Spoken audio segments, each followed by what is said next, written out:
Okay, well, that's unfortunate. My connection dropped. My computer stopped for some reason, and yeah, so that sucked. I yeah, my stream dropped completely. So let me do something. Let me just check. If you're here, please let me know. Let me just make sure I pop out the chat. Hold on. Guys, I'm so sorry. I don't know what happened. So I put this here. Okay. So because this is a brand new stream now, let me just do a quick introduction. So welcome to Kendo Tips. My name is Jose. Today I am going to do a review of the elements that are being tested in Shinsa and how they apply into Shiai. The reason why I want to do this is because I feel that Kendo is one. There's no such thing as two different Kendos, one for Shiai, one for Shinsa.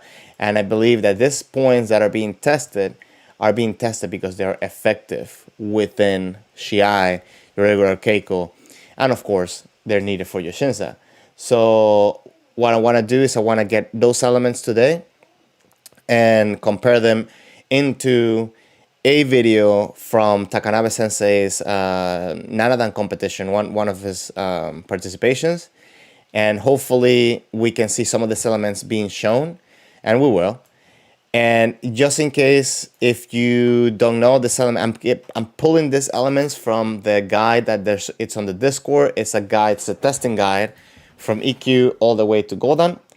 I've been doing this for the past couple of weeks because I found this guide a few weeks back, and I found it to be so interesting. So I'm just sharing that with you. If you want to go check it out, I'm pulling the Discord link, so you can just click on that and join it.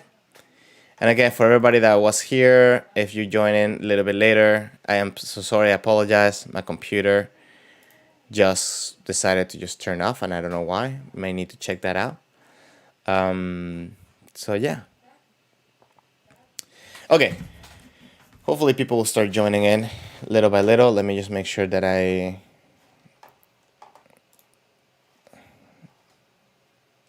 put that up there. Hold on. Let me just make sure.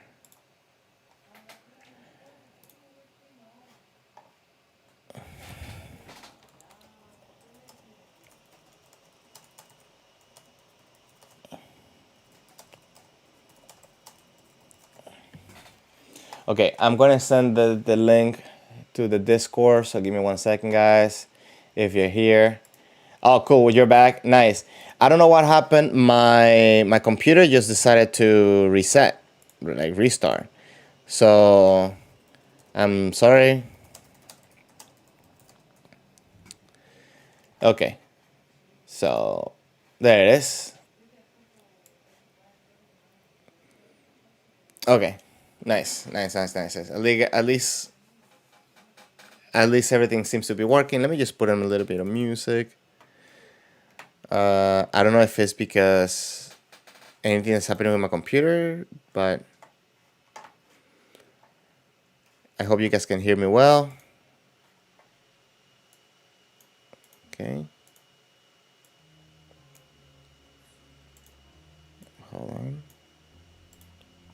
Okay, I always like to have a little bit of background music. Okay, so let me say, sorry, this just threw me off. Let me reopen the Kendo guide, the testing guide. Which I guess now I need to go into the Discord server.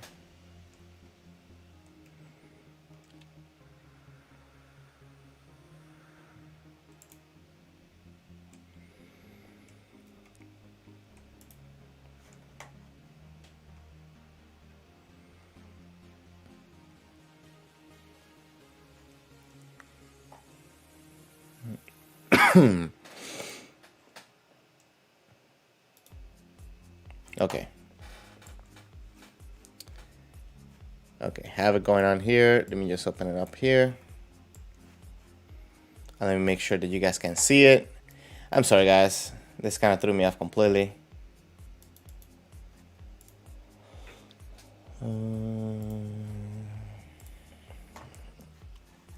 Okay, so you should see the Kendo guy right here.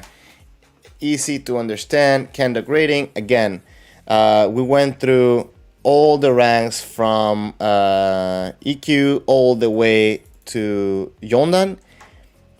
And today we will be doing a compilation and we're gonna make it up to Golden, okay? So again, the main reason why I wanted to do this, something I've been doing for the past few weeks, and it's that I want to make sure that we understand, or we try to realize some of the reasons why these elements are being tested and how they can be effective into our Kendo, into our Shiai, into our regular Keiko, and just overall to make the complete circle of Keiko, Shinsa, Shiai. Okay, let me go real quick through. Let me just make sure I put this on the right page. Okay, oh, this is on that. Okay, let me just close this and I'll do it while I do this. Okay, so the elements that what it is, like I made a quick list of some of the elements that I think they're more visible, or like they are easier to identify and connect directly from Shinsa all the way to Shiai. And I'm going to try to describe mostly the elements or the things that we do normally during the fight. So I'm taking away mostly like putting your uniform correctly and all this stuff. Although I do believe that they have some effect during your Shiai. But I'll probably talk about that in another video. So the first element that was listed was Lao Kiai. The reason why I like that to be the first one is because Lao Kiai, or Kiai, is the first thing that we do when we do a test. Obviously, besides good posture, good kamai, and so on.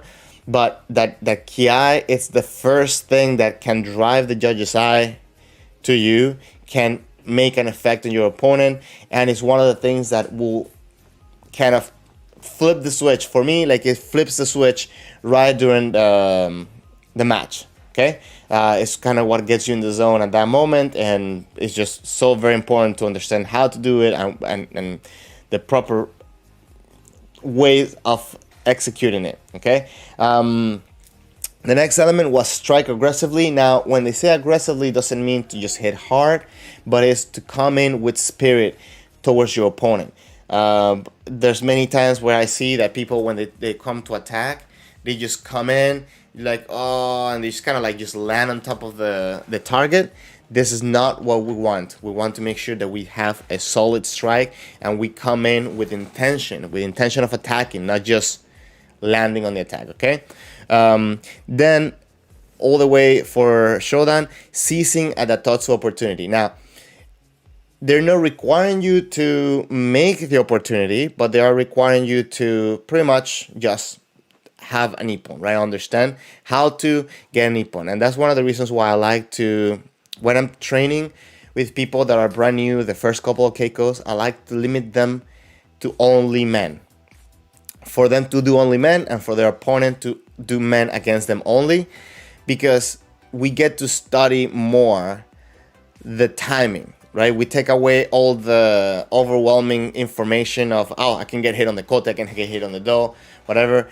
It's just going for men and understanding when that opening is and then taking that opportunity. That's something I like to do personally for new students. Okay, so and I think it's a good practice, right? Like if you decide to practice against somebody and you can only do men, you start developing a sense of attentiveness, a sense of going in and try to make that opening with pressure or doing other techniques with your distance, with your sword, with your kensen that allow you to come in and get the man. And at the same time, it's going to be harder to get that man because you know your opponent knows that that's what you're going for. I think it's a good training drill. Okay, for second dan, the first element that is listed is stability. One of the biggest things that I've been focusing so hard on for myself and for everybody that trains with me is to understand the importance of stability, because stability will give you the opportunity to do, for example, Rensoku Waza, and to respond appropriately against an opponent. Not only that, it will also help you prevent being in a bad situation like falling or, landing in yourself like in a bad position and getting an injury. All these things I think are very important to keep working on your stability, and that's something that you will progressively bring up. Okay, the next point is understanding Shikake Waza. So now here we start talking a little bit about pressure, because remember, Shikake Waza is not just I'm going to hit the man, right? It's coming in to put the pressure and attack and the opportunity. So not necessarily talking about seme, but understanding that you are the one that needs to come in to put the pressure, to make an opening, and to hit. And one of the elements that stuck out, one of the elements that I like from this specific guide on the Nidan is that Uchiai Tsunagi, and is that alertness towards your opponent. It's just to understand that you are with somebody in the fight. It's not you just hit and go, or you're not connected with a person as you're coming in to make that opening. One of the things, back when I was in Japan, I was having a talk with a sensei that was 7 dan, I believe, and we were talking because he lived abroad. He lived out of Japan for several years and practiced kendo in different countries he was in. So one of the questions I asked him, like, what is some of the difference you see from kendo outside of Japan and kendo inside of Japan? And one of the things that he mentioned, or the first thing that he mentioned, it's lack of communication, the lack of connection between yourself and the opponent, that people are so eager to just hit that they don't even come in trying to communicate with the sword. In a sense, they can get an opportunity for striking, but it can also become more predictable to deflect, more predictable to counter, because they start going more on a pattern and a rhythm rather than understanding when the opportunity is. So, quick little point that I wanted to just bring up and mention there. In Sandan, the first element that we see, it's strike from semi. Now, again, it's not necessarily asking you to do seme, but it's start understanding that creating that pressure and attacking, it's what you're looking for, rather than just immediately attacking or just like randomly throwing an attack. This has built up from the first element of ceasing at a tatsu to now not really making it a tatsu, but understanding that you just don't go randomly. And then another element that I really like from the guide at this point is that your Tokui Waza should start flowing out naturally from you. So at this point, you should start discovering some of the things that work for you, some of the things that are going to be good for you to do, and how to execute them and put them into practice during Keiko Shiai. So this is when I think the confidence in your technique starts being important, because you want to make sure that your waza is coming out naturally without you thinking about it. You don't doubt yourself on doing it, so that way you can do it. Shen, welcome to the stream. Thank you for being here. Really appreciate it.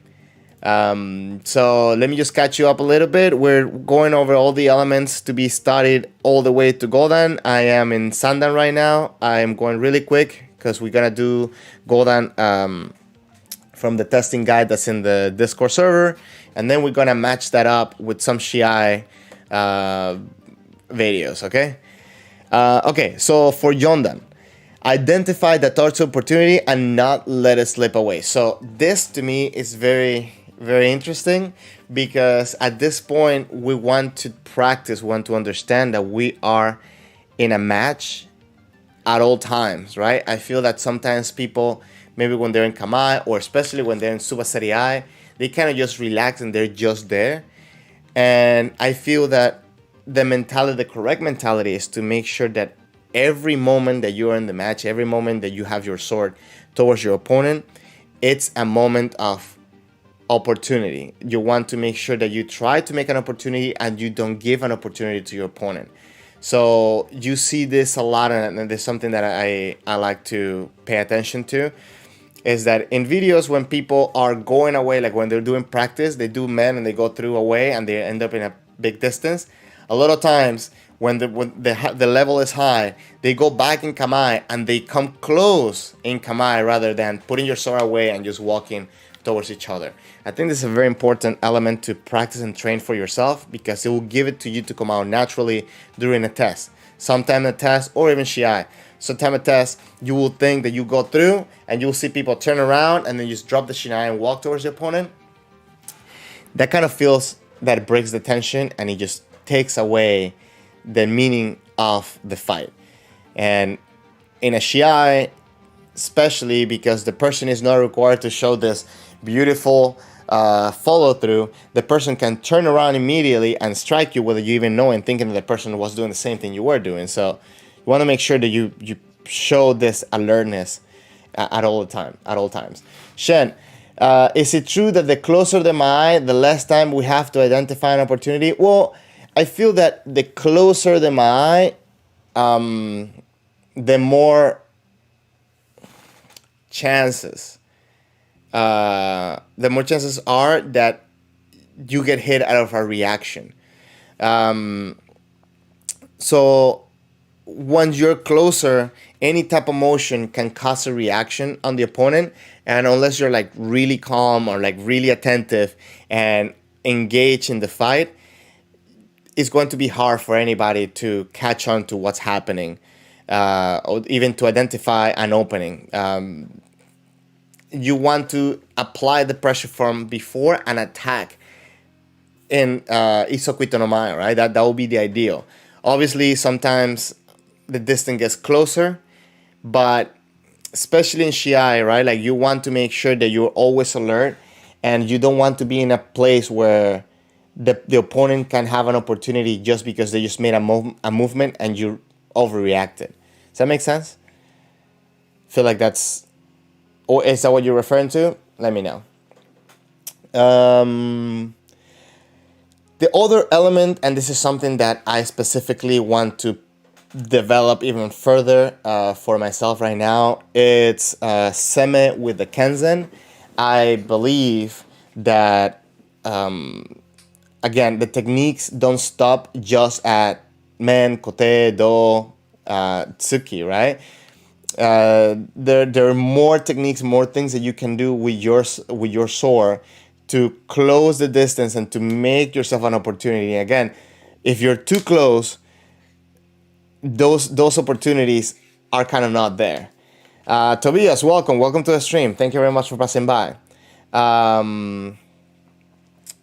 Shen, you said I just opened a whole new dimension of things that you're not aware of. Like, tell me more. Tell me more. Let me just check something, guys. I was having a little bit of problems earlier today. Just want to make sure that everybody can... Okay. Yeah, okay. So I have ultra low latency. So you guys should be quick at replying to my... it shouldn't take too long for you guys to type something and for me to read it. I was having problems with the previous stream. So I wanted to make sure that was set up. Okay.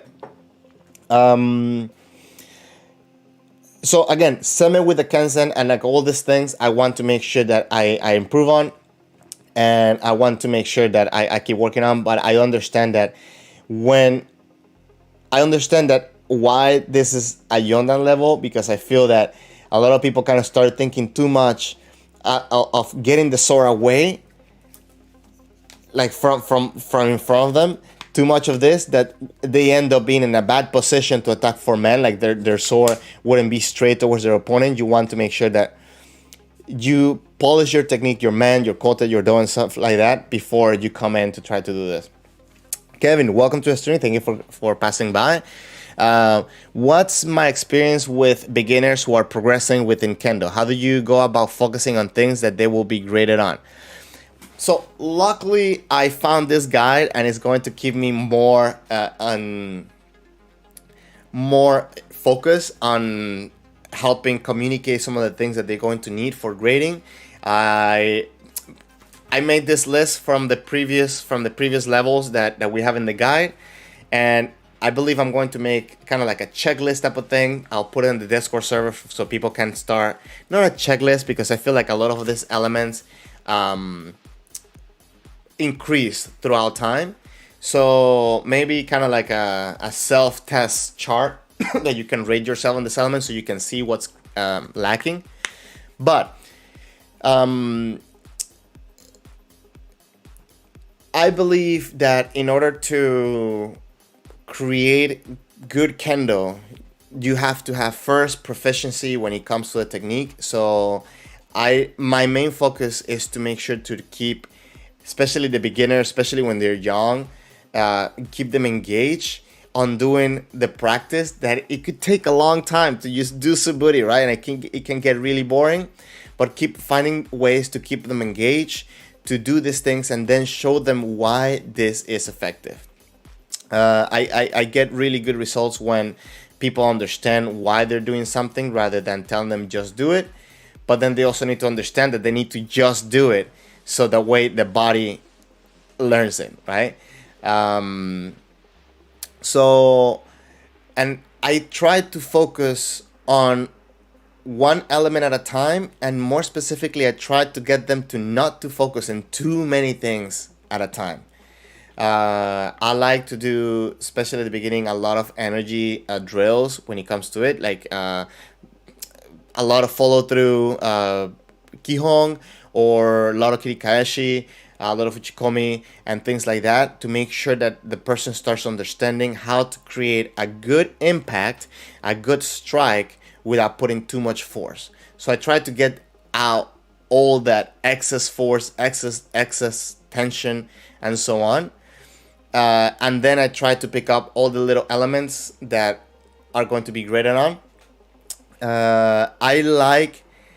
I like this testing guide because all these elements, I believe, are applicable to, as we're gonna see today, are applicable to everyday Kendo, not just the testing.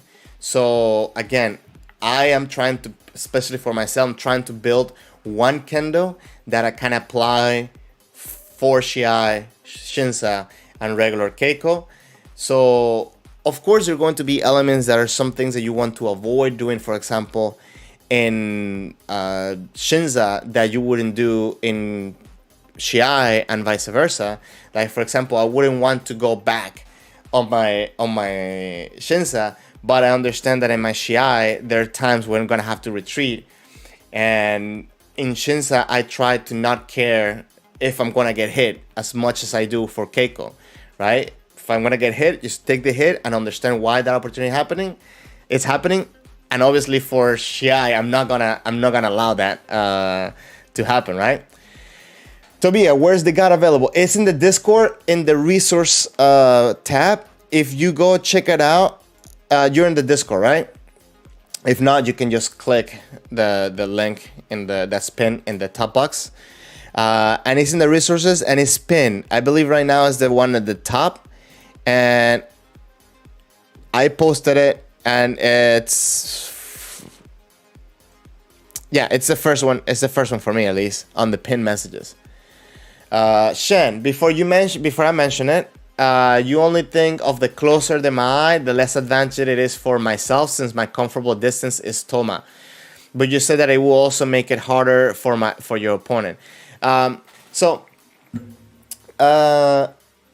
of the things is like, okay, so your distance, your most comfortable distance is for Toma, but your question is that the closer you're in, the less time you have to identify an opportunity. So I understand that your distance from Toma is your preferred distance, but let me ask you something. Do you attack from Toma, or do you start engaging from Toma? Because those are a little bit, they're not a little bit, they're two different things. For example, I like to engage my opponent even before I start touching the swords, and as I start touching, I start trying to make myself, make my way into my opponent, and as I'm coming to the position, I'm trying to come in and take control of my opponent's Shiai so I can attack, right? What ends up happening, what I see a lot happening of beginners, is that they start doing this process when they're here.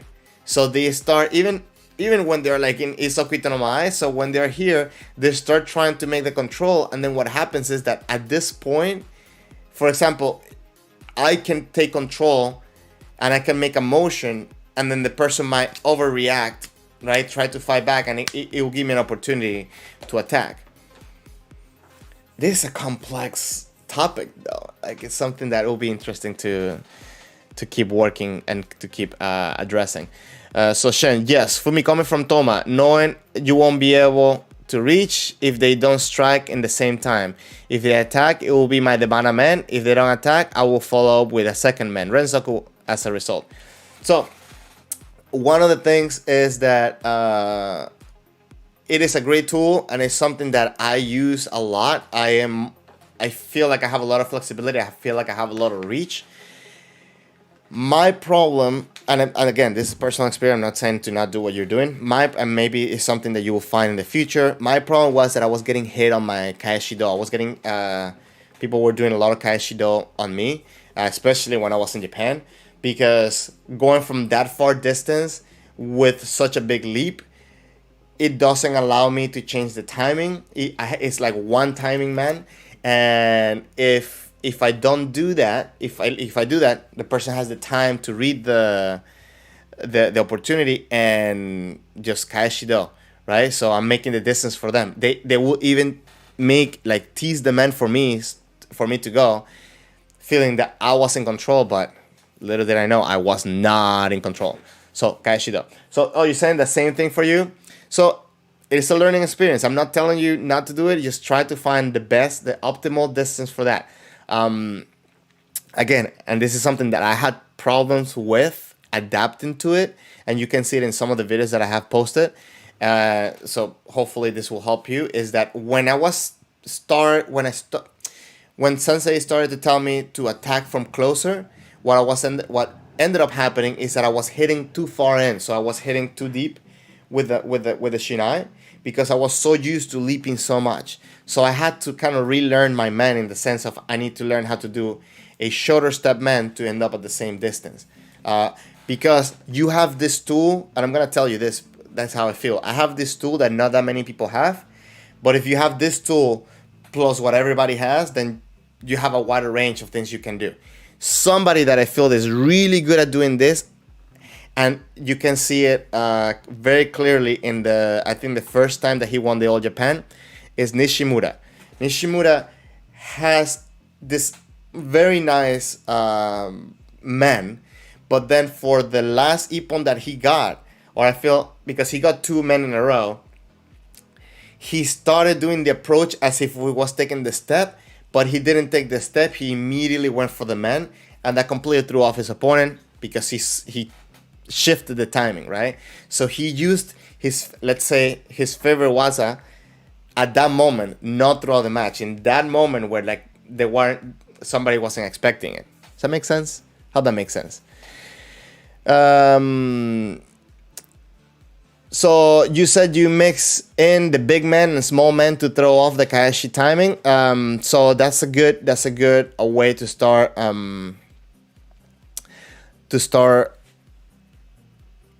mixing it up, and to understanding how to mix it up. But again, somebody that's experienced doesn't need to be fooled by that. And for example, when somebody does like a big motion, if I'm going for the Kaeshi man, I can just do Nuki Do and still get the Do, because you're coming my way as well, right? And that's for the experience that I was having on this time. But again, develop it, practice it, feel it out, and just keep updating me with that. Kevin, extremely short steps. That's what I'm actually pressing on everybody at the dojo right now, and this is something that I'm pressing on myself for quite a while now, and it's incredible to see how effective those extremely short steps are, and how short those steps really are, because they're, when you say extremely, I know you're not kidding. It's amazing how effective those little tiny steps can be over the big steps. As a matter of fact, I try to avoid doing big steps. I try to avoid even regular steps right now at this point. I try to just keep everything so small and tight. Shen, none of your tricks work on sensei. That's because they're tricks. You shouldn't do tricks, right?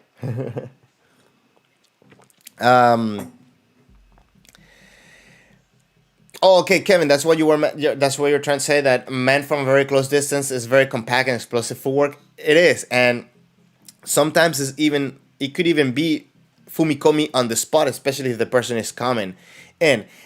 And again, and I guess I'm going to say this especially to Shen. This is a whole different technique, right? If we kind of talk about technique, going beyond men, kote, do, and tsuki, it's that footwork can be a technique. Like footwork is a technique. Different motions with the feet is a technique. And those things we need to explore, we need to study. But again, don't get overwhelmed. Just do you, and you'll make it up there. So Kevin, I hope I answered your question. Again, that's an evolving answer for me, because I keep working on finding ways to. My goal, especially right now, because the people I'm practicing with is a low level. My goal right now, number one, is engagement, to make sure that they stay engaged, and then I am transmitting the good information and is sticking with them. I want to make sure that they avoid this whole caveman attitude of just bashing somebody. But the main thing that I try to do, especially when they start the keiko, is to get them to avoid any crazy motions, like crazy kotes or the crazy dos that are like too close, by just having them get confidence on the timing by doing men only during the keiko. I have gotten a lot of good results. I actually got the idea from the book from Honda Sensei, Approaches to Kendo for All Levels, I believe it's called. I know. Like if you go into any of my videos, I think I put that on the link on below. It might even be in the link on the description box in this video. Because at the end they have some Shia drills, some things that you can do to improve your Shiai performance, and one of them is kind of fight with a handicap. So allow one person to do any technique, and then the higher level to do only one technique or score only within one condition. So I thought that okay, this is a good thing to do for Shiai, but I feel that I can also make the transfer to take away all the overwhelming information for beginners when they come in, and just make it a little bit more guided keiko. I'm gonna say. Hope that makes sense, and I hope I didn't ramble too much. Okay. I talk about seme with Kenzen. The next one was natural sanshin. And again, natural sanshin, natural alertness to your opponent, natural understanding of where your opponent is and what is happening, especially after you executed a waza. It's key. This, I mean, I don't know. I don't think I have to state the obvious of how important this is during Shiai, especially because sometimes we think that we got an ippon, and it happens that you let your guard down and the person gets the ippon back on you. This is extremely important for me, and this is the reason why I feel that the higher you go into your ranking, the higher chances you have on executing well at Shiai. Kikentai. Okay, it's interesting that they mention Kikentai at Yondan level, right? But if you go into the guide and you read a little bit of the description, how they talk about Kikentai, it's they make the connection of using the body to make the cut, right? So avoid those strikes where it's just only arms. Okay, you don't have to have fumikomi to do Kikentaichi, right? But you do have to use your legs to get the impact. So I feel that when you use your body and when you use your legs correctly as you strike, you get an exponentially better impact as if you were to do the same thing only with your hands. I mean, he's amazing at everything, but one person that you can see this very clearly is Eiga Sensei when he does what's it called men or seme kote. So he puts pressure, he closes the distance to put pressure on the sword, pressures the seme, but at this point he's very close, and when the person comes over, he just does the kote, but because of the timing of the feet, his feet are very close. He doesn't do fumikomi, but he uses his whole body to hit. Vanessa, saludos. Mira, okay, guys, I'm going to talk in Spanish for a little bit. I'm going to switch it up, and let me try to see if we can do this in Spanish and English to see if I can accommodate too. She's asking me, by the way, if I should do Spanish lives soon. So, Vanessa, quiero hacerlos, pero generalmente se me cuelan la gente en inglés. Necesitaría por lo menos como que 2 o 3 personas que nos organicemos y lo hago. Porque siempre me pasa que la gente en inglés entra y cambio. Pero voy a tratar de hacer el stream ahorita inglés y español, ¿ok? Cualquier cosa, cualquier pregunta me dejas saber. Tobias, you say you think that there is the saying hitting with feet. Okay, golpeando con los pies. I never heard it, but it wouldn't surprise me. Maybe we can ask Jan to give us the to see if there's a Japanese, like the Japanese kanji. We should make it into a shirt. Okay. But es lo importante. Lo que estoy hablando ahorita, Vanessa, es que el Kiken Taichi significa usar las piernas para ejecutar el corte, no solamente golpear con las manos. Es lo que da la fuerza en el impacto. Y bueno, sí, bienvenida todo el tiempo. Okay, guys, I'm going to try to speak English and Spanish quickly. Let me know what you think. I'm trying to create, and I'm trying to help from everybody that I can, so let me know. Let me know if you have any suggestion of me making it more effective. I'm trying to see if I do a Spanish live stream. I will need people to kind of like coordinate. So I'll do that. Okay. Tobias, the saying is you heard it from one sensei during a seminar. I like it. I would like to be at that seminar because I'm obsessed with looking at the feet during Kendo, right? Like, please don't take this out of context, okay? But I always pay attention to the feet because I feel that that's what creates the opportunity, and it creates explosivity to get the point. Now, obviously, it also creates the good impact. Vanessa, yo estoy siempre que estoy viendo videos, siempre trato de enfocarme en los pies, porque yo pienso que los pies es lo que ayuda a crear la oportunidad, a tomar la oportunidad y a crear mejor impacto. Tobias, so it's not like a traditional saying. Okay, no, it's cool, but I think we should find the kanji for it and make it a shirt, though. I think it could be fun. Okay. The last element, el último elemento de cuarto dan for Yondan was Kigurai. And now, if you go into the description and you read a little bit about it, one thing that really stuck out for me is calmness at that moment of engagement, right? Not to be tense, to avoid any overreaction. Cuando estamos en kamae tenemos que tratar de mantenernos alerta, pero también a la misma vez calmados para no reaccionar en el momento de peligro, sino crear una reacción. So the point is to create a reaction from your opponent. So to do this, you cannot overreact. You cannot be kind of like altered in this sense, I believe.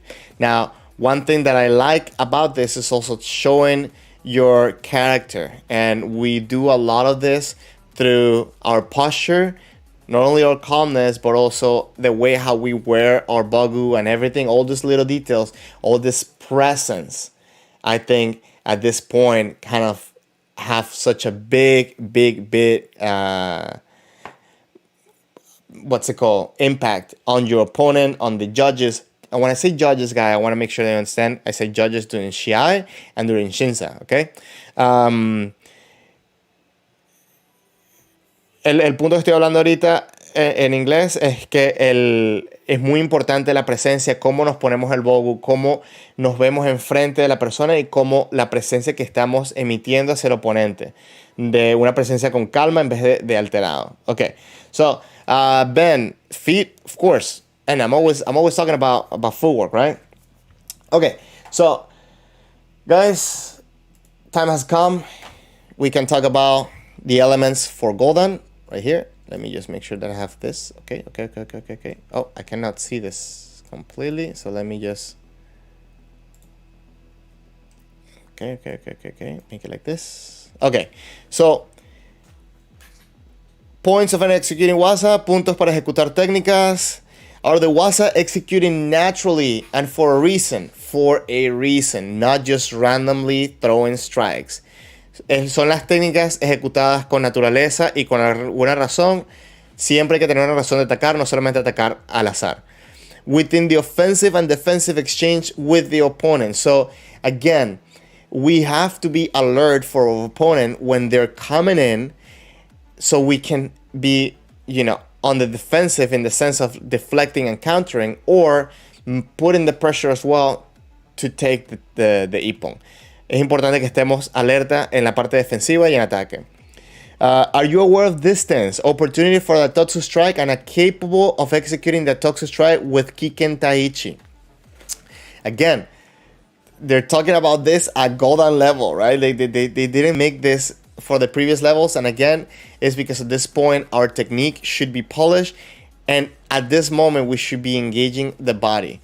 I also believe that distance is a technique. Understanding your distance and using distance to your advantage is something that we need to develop over time. Este punto habla de la distancia y la oportunidad para ejecutar una técnica, y si eres capaz de ejecutar esta técnica con Kiken Taichi, porque necesitamos el cuerpo para ejecutar la técnica. Number 3, are Tai Sabaki, body movement, and Ash Sabaki executed effortlessly with a firm sanshin? Okay. Again, firm sanshin talks about that, or it connects to that alertness towards the opponent. So understanding our footwork and our body work to make sure that we're in the best position to re-engage. This is really important. Again,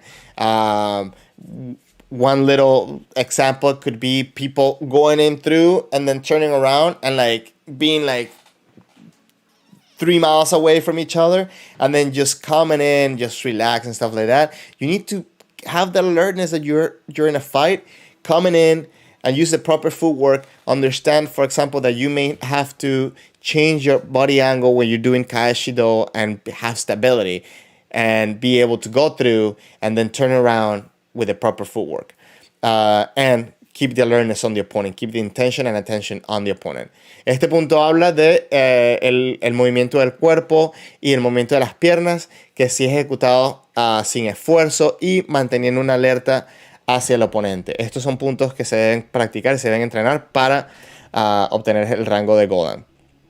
Okay, are you standing in a leading position within the mutual offense-defense exchange and capable of showing an effective Datotsu strike?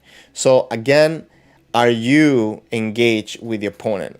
We're going to read about this in a second, actually now. So Aisha, welcome to the stream. Thank you for passing by. One thing that you want to make sure is that you understand. I like the fact that they put these points simply here, because it makes it easier for us to kind of have it in mind and kind of refresh them as we go. But before I keep going, I want to say this. Throughout my list, that I made on these points all the way to Godan, I also made a side list. And this side list right here, I feel it's going to, I'm going to make maybe like a diagram that I will share in the Discord.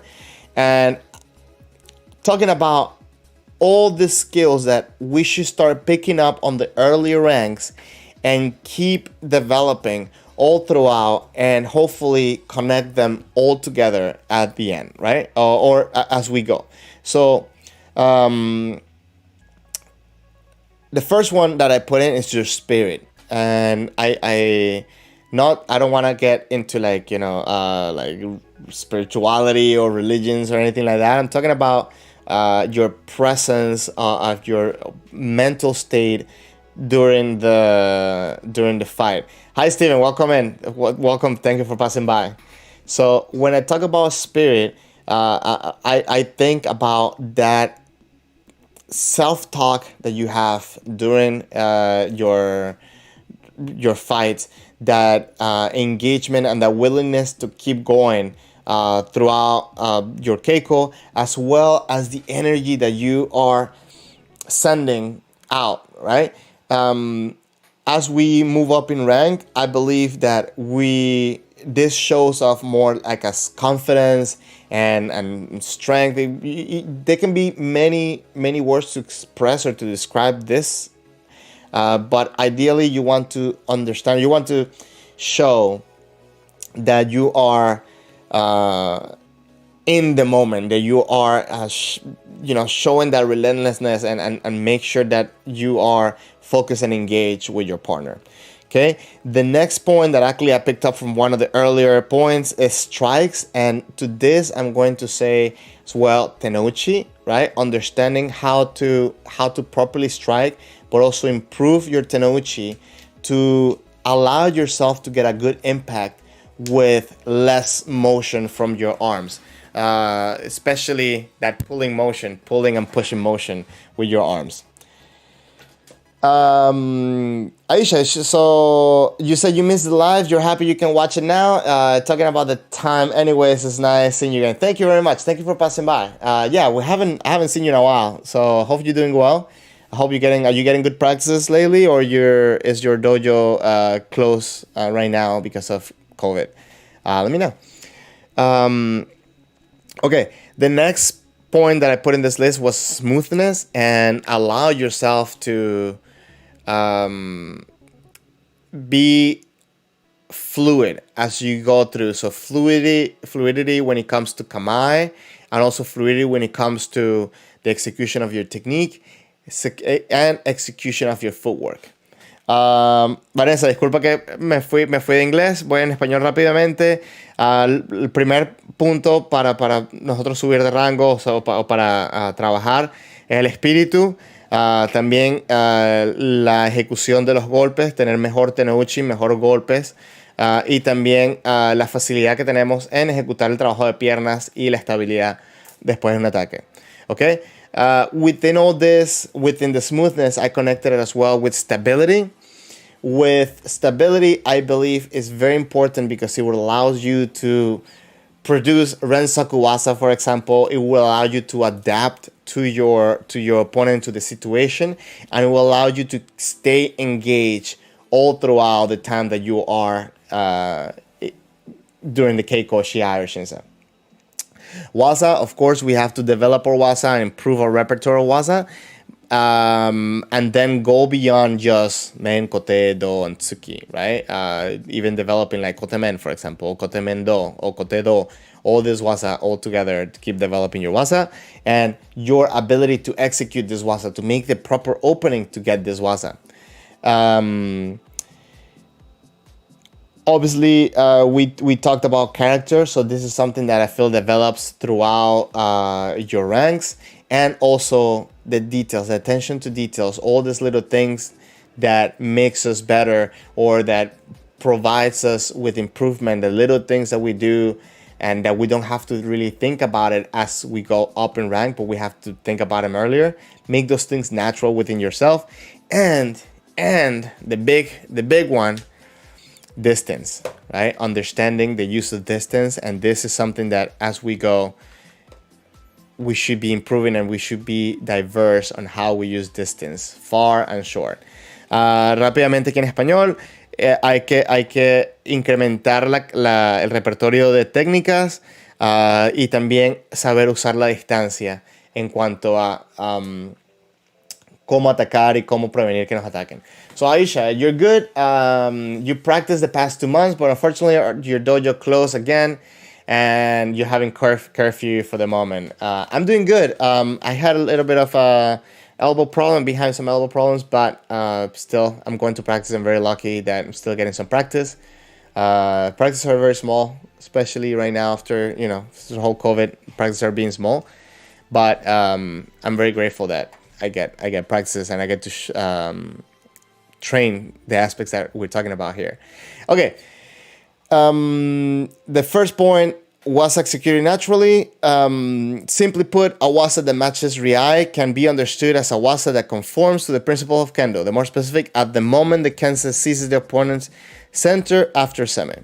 If the opponent lowers his Kensa or opens up strike man. If the opponent raises his Kensa, strike kote. Okay, so this is a very simplistic approach to coming in for a technique. This is a very generic advice. When the person lowers the Kensen, attack for man. When they rise up, attack for kote. It's not always as simple. En este punto, Vanessa, estamos hablando de las oportunidades de entrar a hacer un ataque. Cuando el oponente es la forma muy básica, si el oponente baja la espada, atacar men. Si sube la espada, atacar kote. Okay. Are the wasa executing naturally and for a reason within the offensive and defensive exchange with the opponent? Are you aware? Okay. At Godan level, Mai, the Totsu opportunity and Kiken Taichi of higher dimensionality than lower grades is required. As you skillfully use Mai and not letting favorable opportunities slip away, you should execute a strike with a solid Kiken Tai. So, and again, I'm gonna skip. I'm gonna skim through this because you guys can go read this on your own. I want to go back to the videos now, but you want to make sure that when you are there, you are there. You're not resting or thinking about something else, or no, you are there in fight. And as you go higher in level, your understanding of Mai and stability and posture should allow you to make an opportunity and take that opportunity when it happens. And these are, again, skills that go higher in time. Lo importante en este punto es que están hablando de que hay que usar el Kiken Taichi y también entender la distancia y cuándo y cómo tomar las oportunidades. A los niveles más altos es muy importante de poder estar atentos y poder siempre estar en el momento y no estar distraídos en pensar otra cosa. Shen, you said you've been working on getting in closer in Mai. What you find is that you can no longer be able to get away from lowering your Kenset at a closer Mai. And you're not able to strike men in time. Okay, so I think this is something that we all go through, and at some point we all have to work ourselves out of it.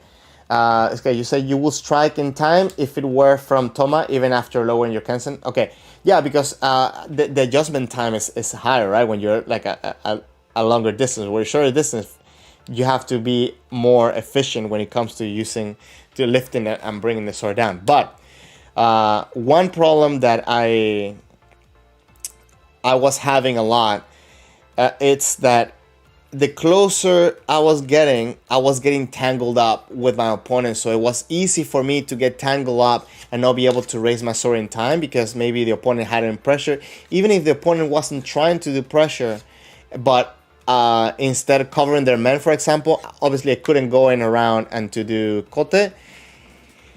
It had to do a lot with understanding when to attack, right? Because maybe I was holding too much, I was coming in too close, different things in different times, but understanding how to not get tangled up and be engaged and effective were key for me. And a big thing to fight against what you're saying right now, Shen, for me was improving my tenouchi and improving my way to bring the sword up and hit. Estamos hablando, Vanessa, de cuando yo yo tenía un problema que cada vez que me acercaba mucho, me quedaba trancado con la espada del oponente. Y para mí, para resolver ese problema, para mí fue algo de entender cómo manejar la espada alrededor de mi oponente y cuándo mover la espada. Porque hay momentos que si ya estás muy cerca, ya la oportunidad ya pasó. Entonces obviamente ya no era una oportunidad para mí tomar esa técnica. Ok. Are you aware of distance my opportunity? Are Tai Sabaki body movement Ash Sabaki executed effortlessly? I wanted to read this one because you guys know I am very excited about footwork. It is necessary that Tai Sabaki and Ash Sabaki flow naturally and a high level movement is expressed. If either or both Tai and Ash Sabaki are not executed correctly, the posture after the Toxic Strike will collapse and a smooth sanshin couldn't be expressed. So, basic mistake that I see at this happening, I guess I have to do more Ash Sabaki than Tai Sabaki, is when people do Fumikomi and they sink in, they're coming down for that Fumikomi, put the weight down, and then they have to push themselves up in order to move forward. I guess a connection with Tai Sabaki and Ash Sabaki. So for me, what I try to do is to not allow my body to come down. So and maybe I should do a specific video about this, maybe like because I need more space to show this off. But what I want to do is I want to start my Fumikomi action, bringing the leg down before my body sinks, so that way my right leg helps me keep the motion moving, the upper body moving. So if this is my upper body and this is my lower body, this is my right leg, my body is coming in this way, and then my leg, you know, as I'm raising my leg, and then before my body has to come down, I push down, I Fumikomi down to go forward. So I try to not use the Fumikomi as a thing to make sound or a thing to just hit hard, but instead I'm using it as a transition step to keep the momentum going, not to create momentum. The momentum should have been created already. It does increase speed, but it shouldn't be stop and go. Lo que estoy hablando en este momento es que el Fumikomi no debería de ser una cosa de crear sonido, o no deberías dejar que el cuerpo caiga, pero en vez el cuerpo tiene que seguir y el Fumikomi pegar en el piso para seguir el movimiento en vez de parar y seguir. Si tienes alguna pregunta, porque sé que estoy en español, estoy dando menos tiempo, déjame saber. So, Shen, you're asking, what are the techniques you do to free up your shinai so it doesn't get tangled up? So, I don't necessarily gonna say at the beginning a technique, but kind of mindset. And my mindset, I think I mentioned it when you were asking, when you're talking about what happens when people do like a lot of osai, right? And the mindset is to not fight the shinai, right? So, I actually have one of my approach to Ippon, the one that Maeda, I think it was Maeda and Ando fighting. Maeda does pressure over, I don't remember if it was Ando, but let's say it was Ando Shinai, and Ando decides to fight back, and that's when the moment of tango is. So Maeda went around, I believe, to hit a kote.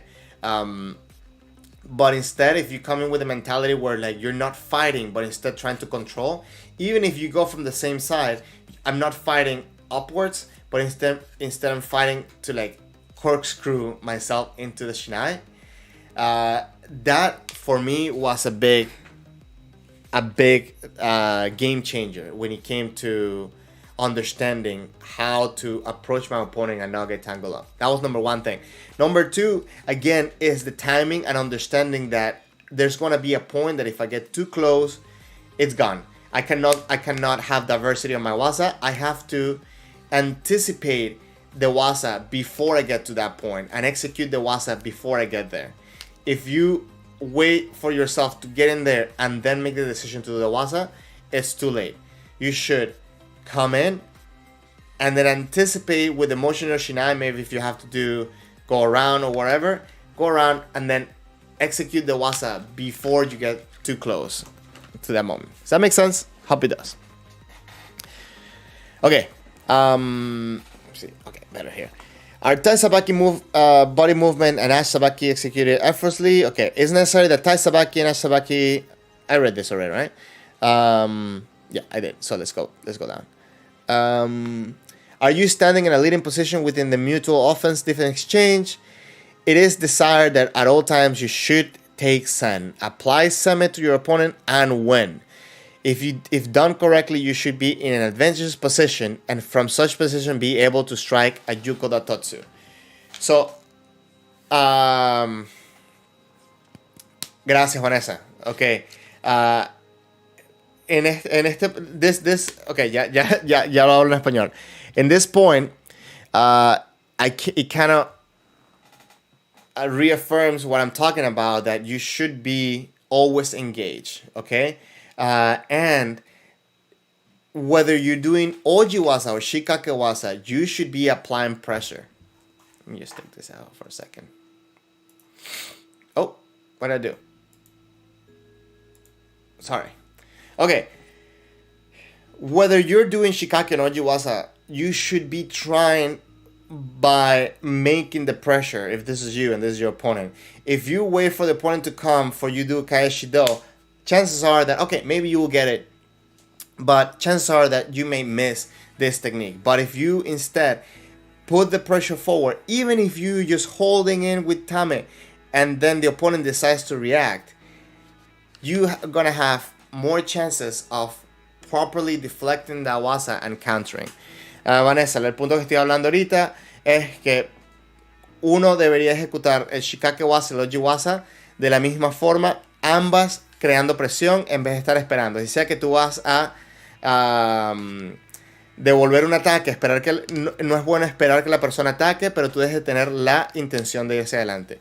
So whether you're doing a counter or you're taking the wasa, both of them, the beginning engagement should be, if not the same, very similar. You want to create pressure to make the opponent react.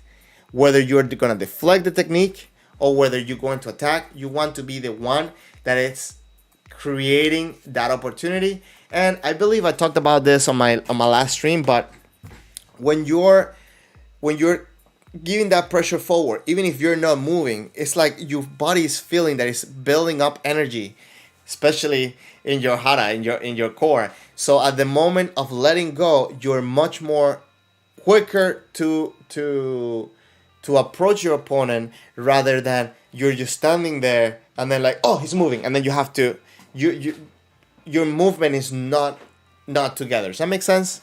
Please let me know if that makes sense. This is something that I try to work on a lot. Vanessa, lo que estoy hablando es que cuando uno está parado ahí y espera que el oponente viene, la reacción es muy toda separada, ¿no? El cuerpo no va completo, pero cuando uno está poniendo presión, así sea que no te estás moviendo, el cuerpo está listo para ir hacia adelante en vez de estar esperando por el oponente. Matthew, thank you. Oh, from Greece. Mantos. Oh, how you doing, man? Hope you're doing well. Thank you for passing by. Guys, if you haven't already, please just take a second to hit the like button just to make sure this video gets pushed out to more people. I really appreciate it.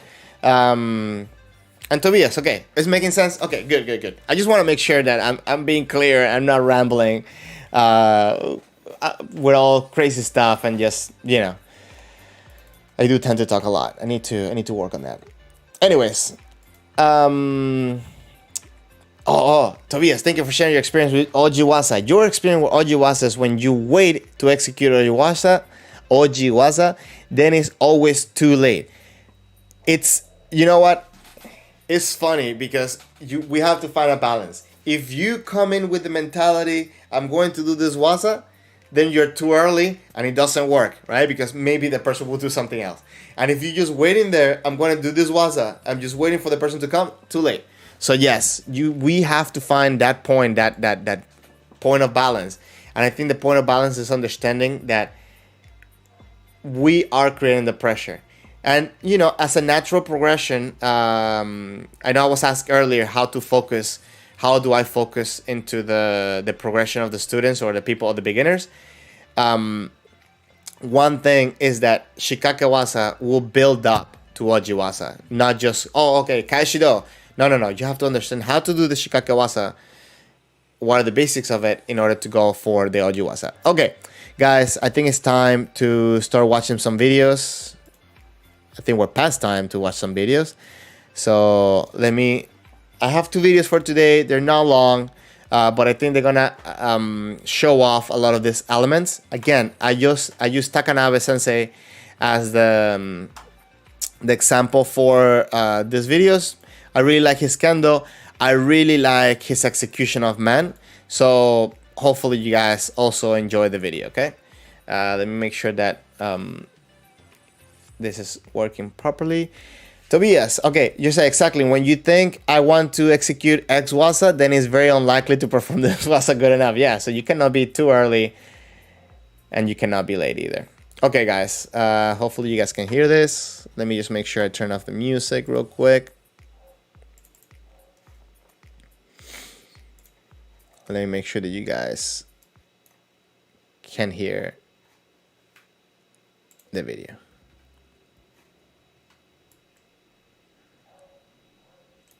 So Takanabe Sensei is on the right. Oh, what happened here? Okay.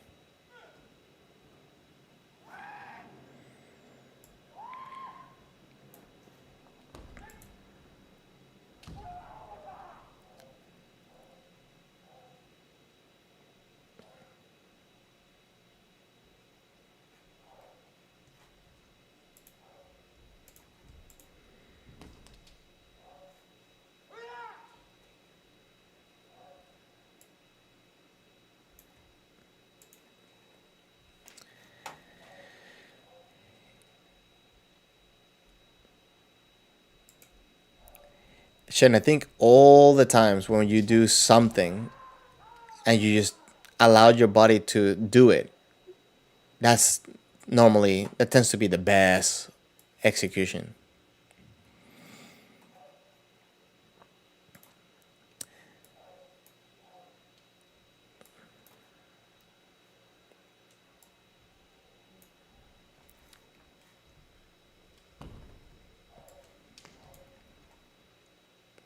So if you see here the use of footwork and Tai Sabaki, right? Like the ability to adapt the distance, to protect yourself with distance and the engagement is very, very important. Now you see on the follow through, let me just, okay. I should let it roll completely, but I want to show this real quick. So here, he tries to do a kote, right? Now he misses this. Obviously, this is not something you will do in testing, where you like dodge like this, but it's going through with a good execution of Ashabaki and Tai Sabaki. You see how immediately he re-engages the opponent and to make sure that he's safe. So he's showing here elements of Sanshin, he's showing elements of Tai Sabaki and Ashabaki. Vanessa, si te das cuenta, la persona que está en blanco, Takanabe Sensei, él atacó, falló el kote y después de haber pasado de forma natural, volvió a darle presencia al oponente con estabilidad y con buen uso de pierna.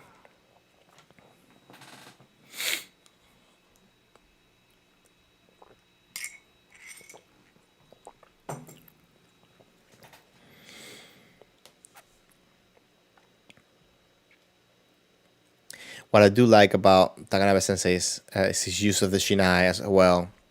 You see, like he's using the Shinai to create pressure and also to control the opponent. Both of them are, obviously, both of them are high rank, but I'm being biased right now just because I like Takanabe Sensei.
Great execution.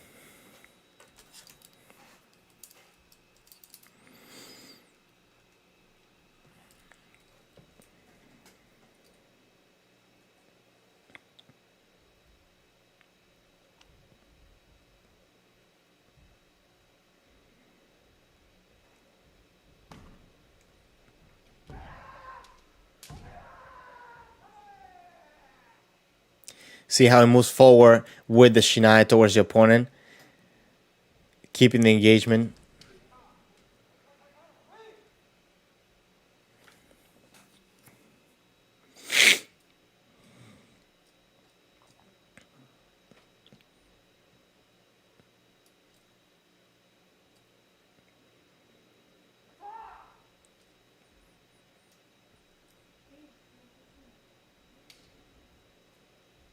Notice when he moves the shinai, he's using the left hand to move around and the right hand stays in the center.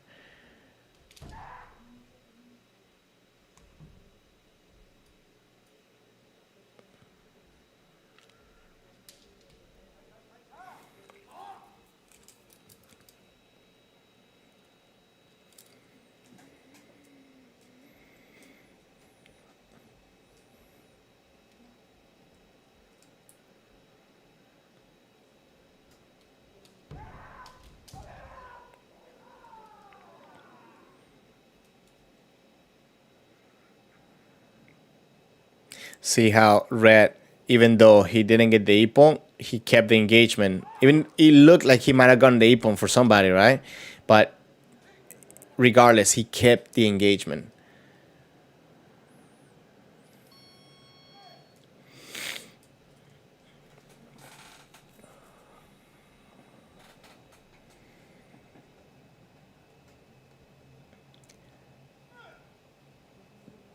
This is a very important point.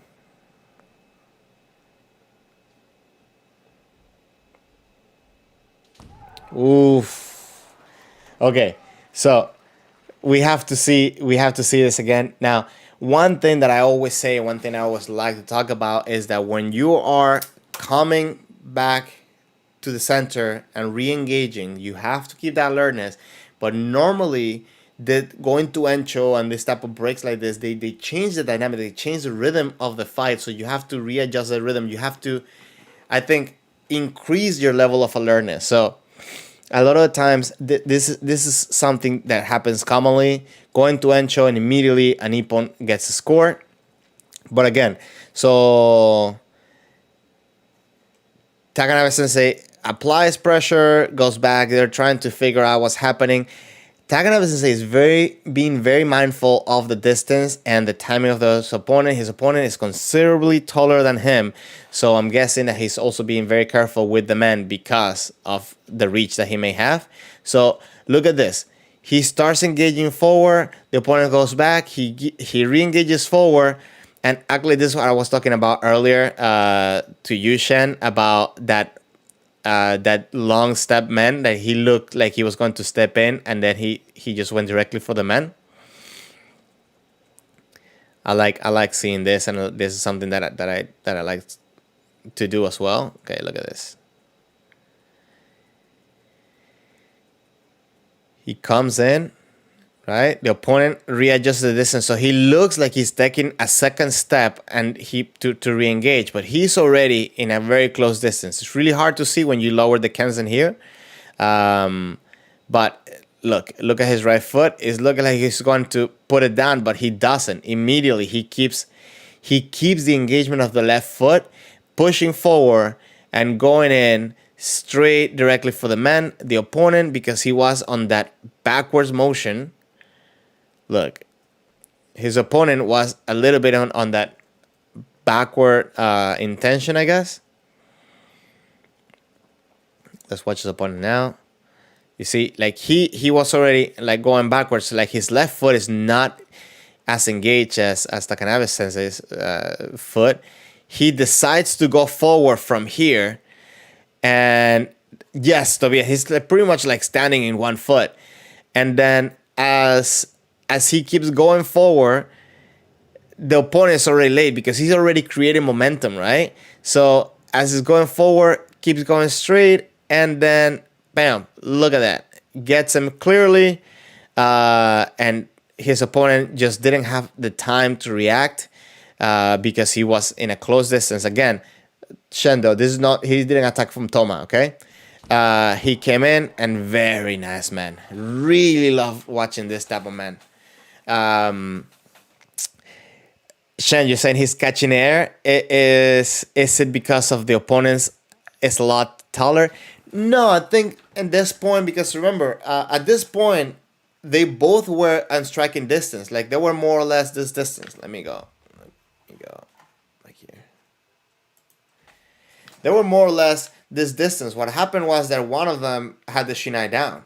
So they were at a good striking distance. What happened was that Takanabe Sensei did not bring the left foot forward, but instead he kept the momentum that he carried the momentum that he had as he was going to this distance, right? Instead of just like poop, pop. Okay. Tobias, hey man, thank you for passing by. No need to apologize. I'll be here next week. I think next week is the 22nd. I will not be here the 22nd. Just I wanted to make that announcement real quick. Let me just make sure that. But if not, I'll try to do. Yeah, I will not be here next week because I have to be out of town. But I'll try to see if I can do a stream during the week or so. Okay, thank you very much for passing by. Okay, so the other video that I wanted to show today, it's Takanabe Sensei's an Ippon compilation. So let's just, it's not gonna be long. I just want you guys to enjoy this.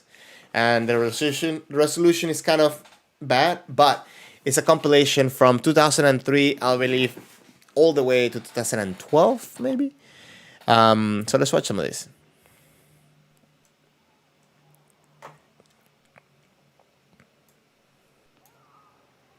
Obviously, the Takanabe Sensei men are pristine and kind of like his favorite waza.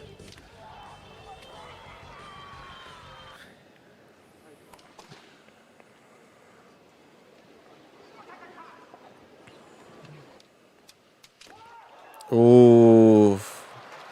Again, keep in mind the smallest of the steps. The smallness of the step.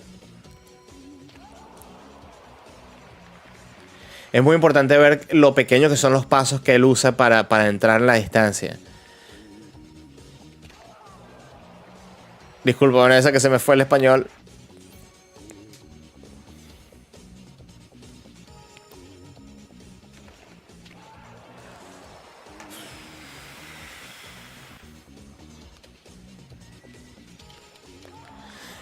This one specifically right here. Look how many little tiny steps he's taking forward. At this point, he just engaged the right foot. He kind of, I'm not going to say fumikomi, but he kind of moved just the right foot. And he almost did it like a timing, like a kotemen. And then he went for that man. Estoy hablando de que en este específicamente los pasos fueron muy pequeñitos y el último fue más como que él dejó la pierna izquierda anclada, empujándose adelante y la pierna derecha fue la que se movió hasta el último momento cuando hizo el man.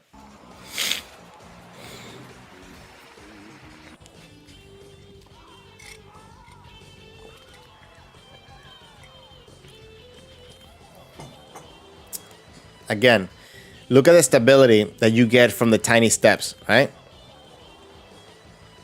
Hold on. Oh, let me go a little bit further back. Hold on. You see, like he's engaging forward with little tiny steps. Okay, he goes back quick. Okay, switching the footwork, right? He's switching. He's showing proficiency on the different type of footworks.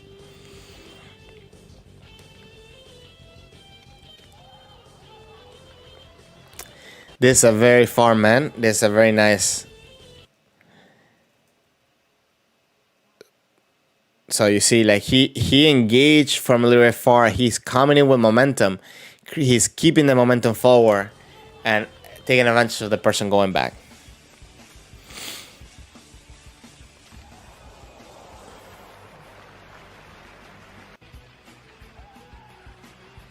Oof. This is a moment of danger.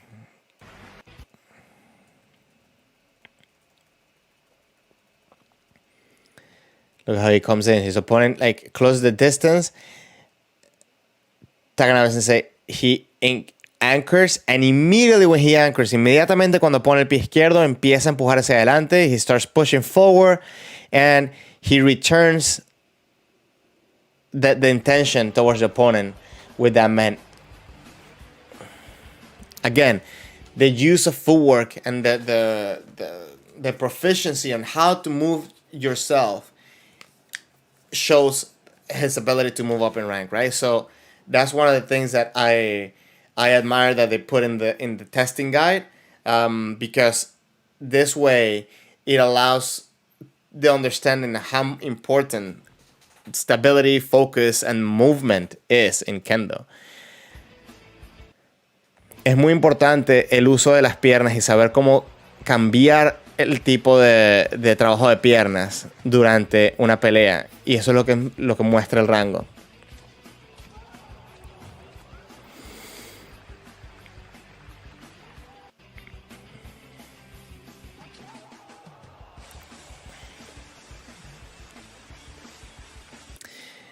His ability to go from 0 to ippon, it's amazing as well, right? You guys know we have to watch that one. You guys know one of my favorite waza is men, right? So watching this is like, it's just good for me. It's amazing for me.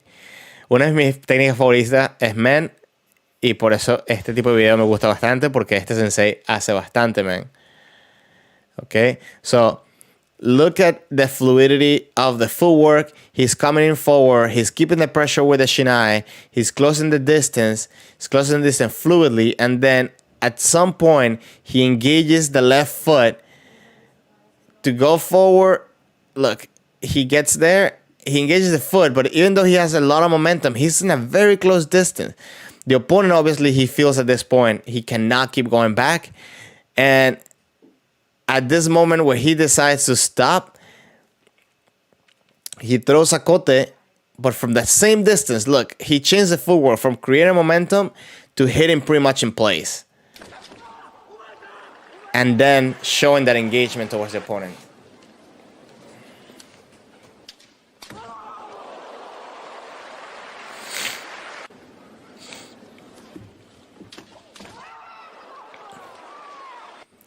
Now, he is so confident with his men that it doesn't matter if the person's coming around for that kote, he commits to it so well, you see?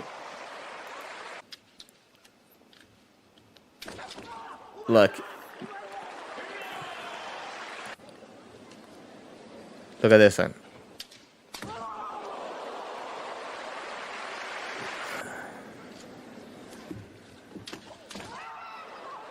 See, whether the person tries to go kote around, and this one specifically, right? So he's on red, he's on the left. When the person comes in, he engaged forward. Okay, at this point, he's anchored on the left leg. He's pushing forward the left leg. He goes back because to adjust the distance, but keeping the right leg at this point. Now, his opponent comes forward, and he immediately commits to hit that man with the forward intention with the left foot.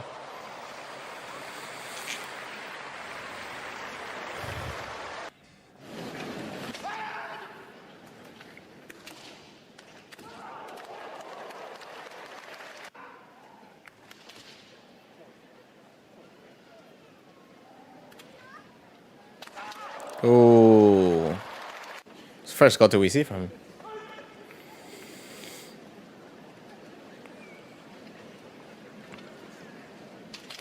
Nice. Oh, one judge give the flag to the opponent. Let's see. So you see, he started the motion forward. They pretty much both started very simultaneously. It's a clear hit. It's kind of hard to see from this quality.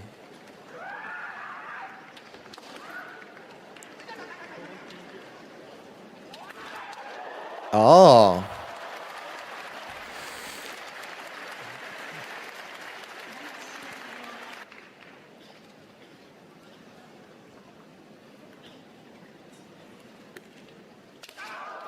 Oh, nice.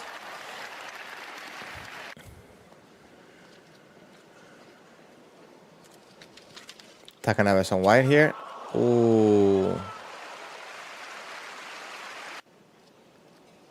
On red now.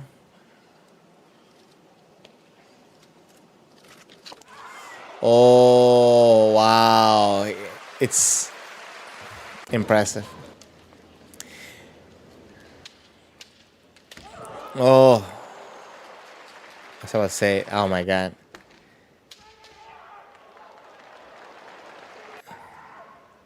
So interesting how he's able to move the sword around so quickly, right? One of the things that makes that happening is the stability, that ability to hold your kamae to be able to go around and hit that. Okay, so those were the biggest points. So, guys, we see this showing of Kendo. Obviously, both videos where I show you were above golden level. I wanted to do that just to make sure that we were sure to see a good show and good performance of Kendo. I do believe that the connection from that we have to make the connection from Shinsa all the way into Shiai, because the elements that are being looked for in testing are effective into Shiai. At least all of the ones that we explore all the way to Golden from the guide in that we have. If anybody came in here late, there's a testing guide all the way to Golden that I came across. It's in the Discord server. You can go in here. It's in the resource tab. Let me say this in Spanish real quick. En español, los puntos, hay que hacer la conexión entre examen y competencia y práctica normal, porque estos puntos que se exploran durante el examen son útiles para las competencias y el Keiko regular. No es un tipo de kendo por una cosa, un tipo de kendo por otra cosa. Es todo junto. So there's not one kendo for one thing, one kendo for another thing. There's some things, some habits that we want to, for example, like polish out of Shiai or Shinsa. But the concept of kendo is still the same. You should show a strong kendo, a confident kendo, a diverse kendo, and for lack of a better word, a fearless kendo, right? So this show of character, this show of energy, of engagement, all this stuff are not only looking good for the test, but it will save you from getting scored on, for example, or identifying an opportunity during your Shiai. I feel that sometimes when we are practicing for testing, we are trying to like, oh, let me just show the best posture. Oh, let me make sure I don't jump too much. So thinking about all the things that you shouldn't do during the test, or the things that you want to act out during the test, where we should be just developing the concepts of kendo that will make us better kenshi, and these things will help us be successful at our test and overall just be successful in our kendo. I am a big advocate of working on footwork, and that footwork transmits into stability. That stability transmits into stronger, faster, and more diverse impacts and techniques. And then that's from the bottom up, and then from the top down is the mentality, that spirit, that engagement, that ability to tell yourself, I'm going to keep going.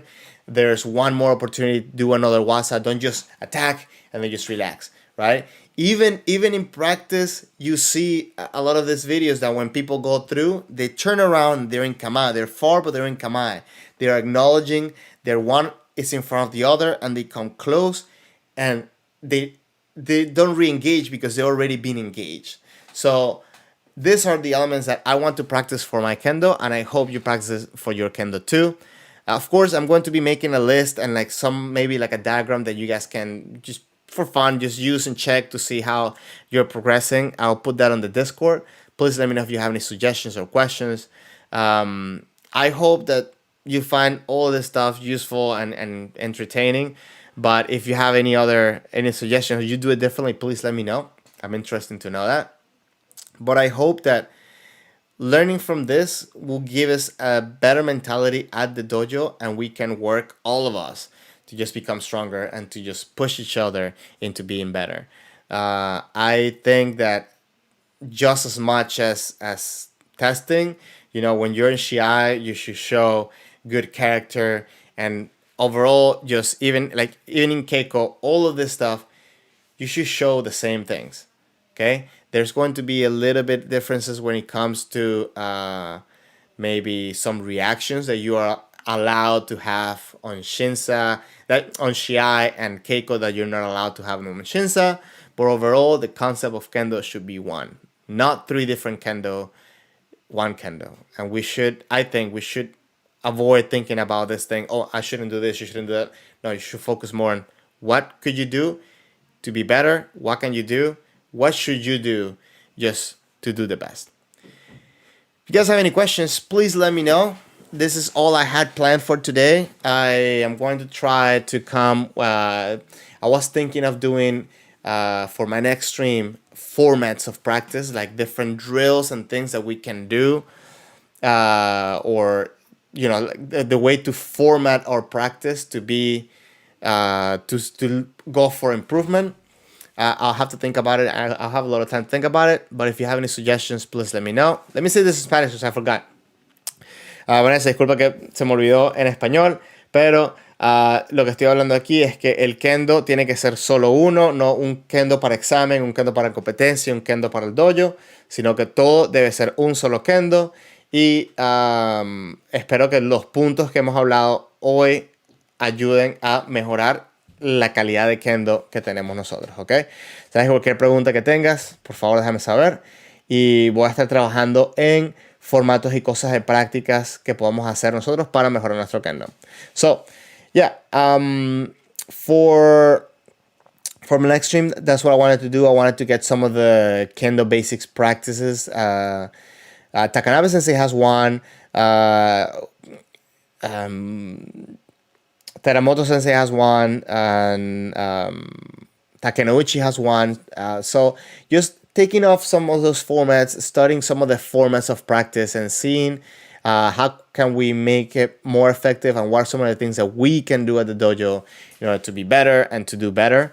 Not only during the Keiko, but also I want to talk about Keiko mentality as well. So I'll try to prepare something for that. If you have any suggestions, any question, anything, just let me know. If not, guys, this is all I had prepared for today. If there's anything else I can do for you, you can find me in the Discord. I think that will be the easiest way to get in contact with me. And yeah, I'm here for you guys. Please let me know. I hope this year I get to practice with a lot of you and all of us get stronger in Kendo. Anyways, without anything else to add, thank you very much for being here. Thank you very much for passing in the channel, staying with me, watching, commenting. And if you haven't already, please like the video. It really does help the engagement of the video. And thank you very much. Until the next stream, have a good one.